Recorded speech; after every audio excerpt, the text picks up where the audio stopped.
इसकी शिकायत मैंने सर प्रयागराज कमिश्नर को भी की है कि मुझे मेरी बेटियों से मिलना दिया जाए, कोई नहीं सुनता। एसओ धूमनगंज को भी मैंने किया, यहाँ तक कि सर डीजीपी साहब को भी मैंने कहा कि सर मेरा घर बर्बाद हो रहा है, मैं बच्चों से आज तक कभी दूर नहीं रहा हूँ, लेकिन सर कोई नहीं सुन रहा है। कोई कार्रवाई नहीं हुई। अब ये दहेज उत्पीड़न का कैसे आरोप ये इन्होंने आरोप लगाया है कि 30 लाख रुपए लेके आई थी और फॉर्चूनर गाड़ी मांग रहे हैं सर यही आरोप लगाया थाने में सर दुख की बात तो यही है सर कि फॉर्चूनर गाड़ी 2010 में ही शायद लागू हुई थी कि नहीं हुई थी, लेकिन उन्होंने उसमें लिखा है, लिखित शिकायत दिया है कि अपने पद के हिसाब से वो सर और सर यही ज्योति मौर्य हमारी पत्नी जी 2015 में सिलेक्शन हुआ है, तो प्रतियोगिता दर्पण में सर इन्होंने लिखित रूप से दिया है कि मेरे पति आलोक कुमार मौर्य और मेरे ससुर राम मुरारी मौर्य की वजह से ही आज मैं इतने बड़े पद को प्राप्त की हूँ। सब तो मुझे था, लेकिन उन्होंने बताया कि ये लोग लखनऊ में मिलते भी हैं, रात भर रहते हैं। हाँ, तो सर मेरे आंखों से सर मतलब आंसू गिरने लगे और फिर मैंने अपने पत्नी से पूछा क्या ऐसी सही बात है, मैं तो आप पे बहुत भरोसा करता था। तो उन्होंने कहा नहीं आपको शक है, कोई प्रूफ हो तो ला के दीजिए। सर मेरा शक बढ़ता गया।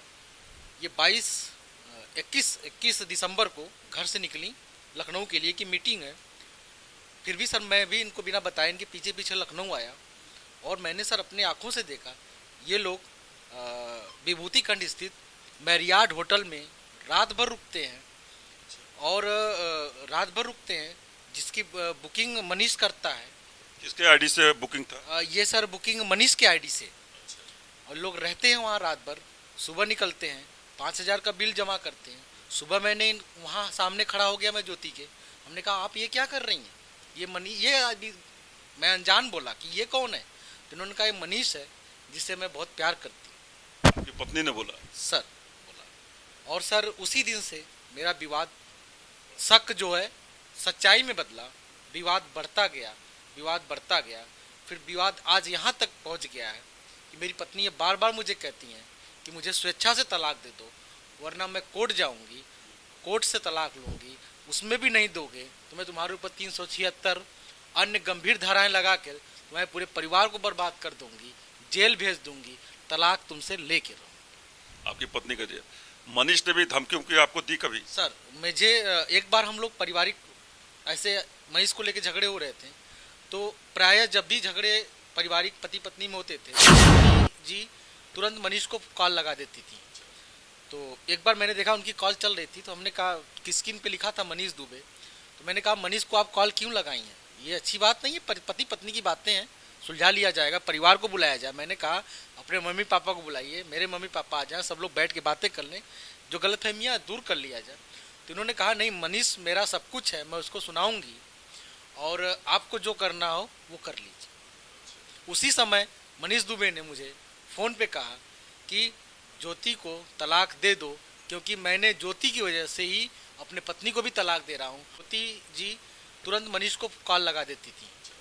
तो एक बार मैंने देखा उनकी कॉल चल रही थी, तो हमने कहा किसकिन पे लिखा था मनीष दुबे, तो मैंने कहा मनीष को आप कॉल क्यों लगाई हैं, ये अच्छी बात नहीं है, पति पत्नी की बातें हैं, सुलझा लिया जाएगा, परिवार को बुलाया जाए। मैंने कहा अपने मम्मी पापा को बुलाइए, मेरे मम्मी पापा आ जाएं, सब लोग बैठ के बातें कर लें, जो गलतफहमियाँ दूर कर लिया जाए। तो इन्होंने कहा नहीं मनीष मेरा सब कुछ है, मैं उसको सुनाऊंगी और आपको जो करना हो वो कर लीजिए। उसी समय मनीष दुबे ने मुझे फ़ोन पे कहा कि ज्योति को तलाक दे दो, क्योंकि मैंने ज्योति की वजह से ही अपने पत्नी को भी तलाक दे रहा हूँ और हम दोनों लोग शादी करेंगे। अच्छा, अपनी पत्नी को तलाक दे दिया? हाँ, उनका कोर्ट में चल रहा है उनका। दिया नहीं है, अभी मामला पारिवारिक कोर्ट लखनऊ में चल रहा है। उनकी पत्नी ने जैसा बताया। उनकी पत्नी ने डीजी को शिकायत नहीं किया? डीजी से मिली वो, लेकिन वो एक महिला होते हुए उन्होंने कहा कि मैं कहाँ भाग पाऊंगी भैया, इसलिए वो थोड़ा से कमजोर पड़ गए। तो इसकी शिकायत जैसे व्हाट्सएप पे ये चैटिंग है मनीष का और आप बता रहे हैं कि ज्योति मौर्य का, लेकिन इस पे ये ACM-D लिखा है। सर ये मैंने इनसे बात किया इस टॉपिक पे, इसकी मेरी रिकॉर्डिंग है, ऑडियो रिकॉर्डिंग है। जब मैंने इस टॉपिक पे बात करना शुरू किया कि आपने ये ASDM-D क्यों लिखा है मनीष का नाम, तो उन्होंने कहा घर का कोई व्यक्ति न जान पाए, इसलिए लिखा है, लेकिन इसकी भी ज़रूरत नहीं है। अब मैं मनीष ही लिखूंगी। ये ऑडियो मेरे पास उपलब्ध है सर। तो आपने इसकी शिकायत होमगार्ड विभाग या शुगर मिल में, आपकी पत्नी इस समय है बरेली में मैनेजर के पोस्ट पे,